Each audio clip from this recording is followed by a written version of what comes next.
얼마 전 8월 7일 팔란티어의 23년 2분기 실적 발표가 있었습니다. 이 3개월 전 1분기 실적은 팔란티어가 과거 대비해서 확실히 체질 개선을 했다는 것을 보여줬습니다. 과거와는 완전히 다른 실적이 나왔었죠. 그리고 이번 2분기 실적은 변화된 팔란티어에 대한 증명 과정이었을 겁니다. 그럼 실적이 어땠는지 같이 한번 살펴보겠습니다. 이 팔란티어 실적 발표에서 핵심 지표는 다음 4가지였을 겁니다. 매출 성장률, 회사의 수익성, 상업 부문에서의 매출 증가와 이니셔티브, 그리고 회사의 AI였죠. 지난 1분기 때 이 4가지 핵심 지표들로 인해 팔란티어 주가가 크게 상승했기 때문입니다. 그럼 이 4가지 부분에 초점을 맞춰서 회사의 실적과 미래의 잠재력에 대해서 살펴보도록 하겠습니다. 먼저 매출 성장률입니다. 팔란티어는 소프트웨어를 수주하고 짧게는 3개월, 길게는 2년 가까이 기간별로 매출이 인식되는 전형적인 수주 산업입니다. 따라서 가이던스에서 팔란티어의 다음 분기 매출액을 비교적 정확하게 예상할 수 있었을 겁니다. 하지만 증가하는 상업 매출에 맞춰서 단기 프로젝트가 매출로 인식된다면 매출이 더 증가하지 않을까 하는 생각을 했었습니다. 이 팔란티어는 1분기에 완전한 의미의 갭 기준 흑자를 기록했습니다. 이 동종업계에서도 이 탁월한 매출 총이익률은 팔란티어 입장에서는 어떻게든 매출만 증가한다면 이익은 증가하는 구조를 이제 만들어 놨습니다. 지난 1분기 때 매출 성장률인 17% 정도는 아니더라도 가이던스였던 13%보다는 높게 나오지 않을까 예상을 했습니다만 매출은 딱 가이던스 수준으로 나왔습니다. 매출이 가이던스 수준으로 나왔으면 평이한 수준이라고 치고 수주 산업이니 예상보다 더 높은 3분기 가이던스 매출이 나온다면 시장의 기대에 부합할 수 있었을 겁니다.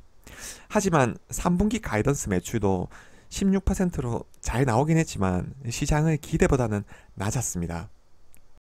사실 이번 실적에서 개인적으로 실망했던 부분은 사업 고객의 증가였습니다.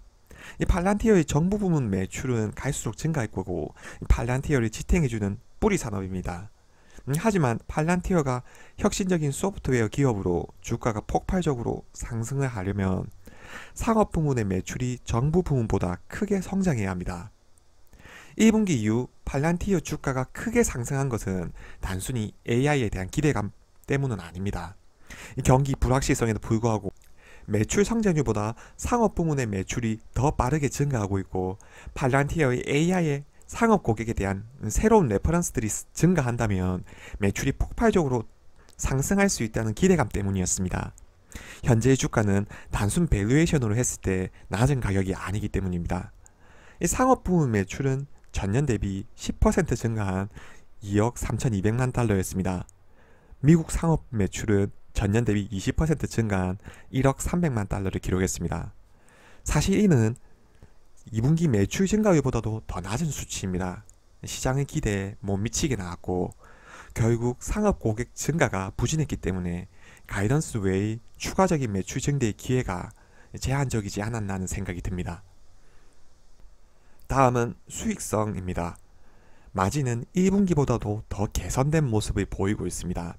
이 팔란티어는 매출 증가 대비해서 비용 구조를 타이트하게 관리함으로써 비용 통제를 하는 모습을 보이고 있습니다. 1분기부터 완전한 흑자 모습을 나타냈죠. 이 부분은 앞으로도 갭 기준 흑자를 유지할 수 있다는 회사의 자신감을 보여주는 부분입니다. 이 팔란티어의 매출 총이익률은 80%입니다. 매출 총이익률이 높다는 것은 시장 장악력과 동시에 자유로운 가격 정책을 가져갈 수 있다는 의미일 겁니다. 그리고 사용하는 고객들이 가격 저항이 낮다는 의미입니다. 매출 총이익은 매출액에서 매출 원가를 뺀 가격입니다. 소프트웨어 회사는 실질적으로 매출 원가라는 게 없습니다. 결국 매출액만 올린다면 이익률이 높아질 수 있습니다. 그리고 팔란티어는 판관비 부분을 지속적으로 축소하고 있습니다. 매출은 증가하고 있지만 오히려 판관비는 축소하고 있는 거죠. 이는 매출액 증가와 함께 증가하는 변동비를 통제하고 있다는 의미고 고정비는 더 이상 증가하지 않는다는 의미입니다. 매출은 증가하고 있고 비용은 축소되고 있습니다. 회사가 과거의 시행착오를 겪으면서 성장을 초입해 와 있다는 증거입니다. 사실 이 상황에서 밸류에이션은 큰 의미가 없습니다. 결국 밸류에이션은 이익의 함수인데 성장 기업이 제대로 된 성장 초입에 들어섰을 때는 이익의 변동폭이 매출액보다 훨씬 크기 때문입니다. 영업이익은 회사의 영업 현황의 하단에 자리 잡고 있습니다. 따라서 매출액의 증가폭이 크게 변동한다면 이익의 변동폭은 더 크게 바뀔 수 있다는 의미죠. 이번 실적에서 자사주 매입에 대한 내용도 있었습니다. 이 자사주 매입 발표는 주주 입장에서 기뻐야 마땅하지만 사실 자사주 매입에 대한 내용도 회사 입장에서는 1분기 대비 평이한 실적에 대한 자구책이 아니었나 하는 생각이 듭니다. 2분기 실적은 1분기 대비 특별한 게 없었기 때문입니다. 2분기 실적이 분명 전년 대비 큰 폭으로 성장한 건 맞습니다. 하지만 주가 수준도 올해 실적에 대한 기대감으로 크게 올랐습니다. 1분기 실적 발표 이후 주가는 연초 대비 100% 이상 올랐습니다. 이 주가보다 더 큰 폭으로 상승을 하려면 올해 1분기 실적을 비트할 만한 부분이 나와야 한다는 거죠.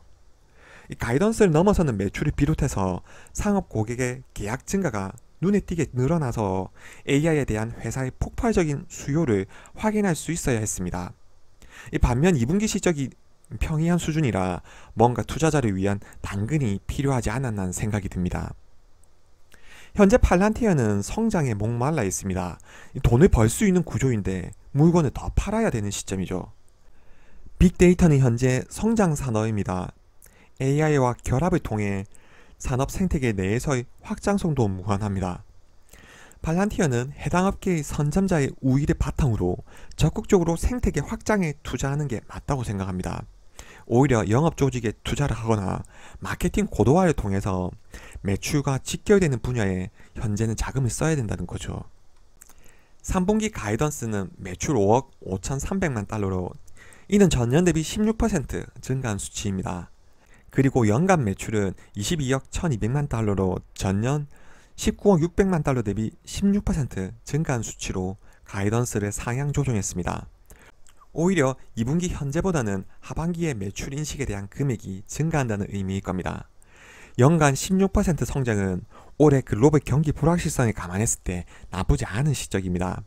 하지만 팔란티어의 더 높은 주가 상승을 위해서는 16% 뭔가 더 필요한 느낌입니다. 반면 수주량과 수주 인식 속도는 개선되고 있습니다. 이 빌링스는 회사의 분기 매출에 계약 부채를 합한 금액입니다. 과거 영상에서 계약 부채는 미래 발생한 매출에 대해 부채 계정에 계상한 것으로서 회사 입장에서는 좋은 부채라고 말씀드렸습니다. 과거 팔란티어의 계약 부채는 들쑥날쑥했습니다. 정부의 대형 계약건에 의존도가 높다 보니 매출 인식에 따라서 계약 규모의 부채가 변동이 심했었습니다. 하지만 최근에는 과거 대비 안정적인 흐름을 보이고 있습니다. 회사의 인력을 효율적으로 운영하고 있다는 의미고 상업 매출이 많아지다 보니 변동성이 줄어든 부분도 있습니다. 2분기 매출은 적었지만 빌링스 금액을 보면 전년 대비 큰 폭으로 증가한 것을 알 수 있습니다. 계약 부채의 금액도 과거 대비 큰 폭의 변동이 없다는 걸 봤을 때 앞으로도 꾸준히 매출이 증가할 수 있다는 걸 알 수 있죠. 또한 수익 인식 속도도 빨라지고 있습니다. 이는 상업 고객의 증가와 팔란티어 소프트웨어가 갈수록 범용적이고 다양한 분야에 쓰이고 있다는 것을 의미할 겁니다. 마지막으로 팔란티어 AI입니다. 현재 시장에 AI에 대한 수요는 충분합니다. 그리고 AI로 모일 돈도 넘쳐나는 상황이죠. 다만 어떻게 마케팅을 해서 회사의 생산성 향상에 기여할 수 있다는 인식을 심어줄 수 있는지가 문제일 겁니다. 이 팔란티어가 제공하는 서비스 자체가 데이터 분석이고 AI는 의사결정을 도와줍니다. AI와 팔란티어의 사업 모델은 뗄래야 뗄 수 없는 관계라는 거죠. 회사에서도 AI의 중요성을 잘 알고 있고 확장을 위해 노력하고 있습니다. 불과 10주 전에 AIP 소프트웨어를 출시했으며 이는 전례 없는 업계에 관심을 받고 있다고 합니다. AIP는 기업에서 대규모 언어 모델을 안전하게 운영하려는 조직을 위한 솔루션입니다. AIP를 통해 복합적인 성장을 주도하고 이 모멘텀을 적극적으로 활용하는 데 주력하고 있다고 합니다. 2분기에 제약, 에너지, 필수 소비재, 유틸리티, 의료, 건설 인프라를 포함해서 약 30개 산업에서 미국 상업 거래를 성사시켰습니다. 다양한 산업 분야에서 범용적으로 사용할 수 있는 폭이 넓어지고 있고 기존 고객 관계의 성장을 통해서 여전히 엄청난 성장 기회를 가지고 있습니다. 예를 들어 매년 93% 성장한 의료 부문과 29% 성장한 운송 분야에서 결실을 맺고 있다고 합니다. 회사는 2분기 첫 AIP콘에 이어서 9월 14일에 다음 AIP콘 이벤트를 개최할 예정입니다. 여기에서 AIP에 대한 진행 현황과 새로운 고객들을 확인할 수 있을 겁니다.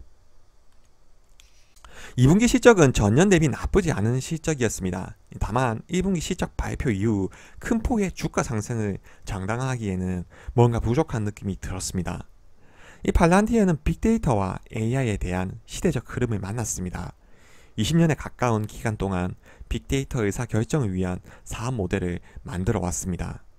업계 선두주자로서 선전자의 우위를 살리기 위해서는 매출 성장에 올인해야 하는 시점이 아닐까 하는 생각이 듭니다. 이번 영상은 여기까지입니다. 시청해주셔서 감사합니다.